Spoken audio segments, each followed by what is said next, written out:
রাসূলুল্লাহ সাল্লাল্লাহু আলাইহি ওয়াসাল্লাম যারা কটূক্তি করেছেন তাদেরকে অবশ্যই বিচারের আওতায় আনতে হবে। আমরা তাদের বিচার চাই।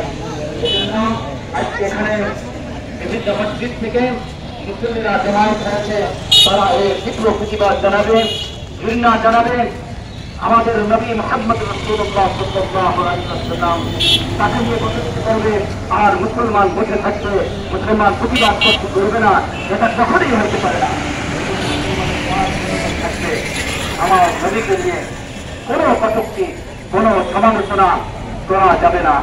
যদি করে তার ইমানদার মুসলমানেরা বসে থাকবে না। এজন্য আমরা আহ্বান জানাচ্ছি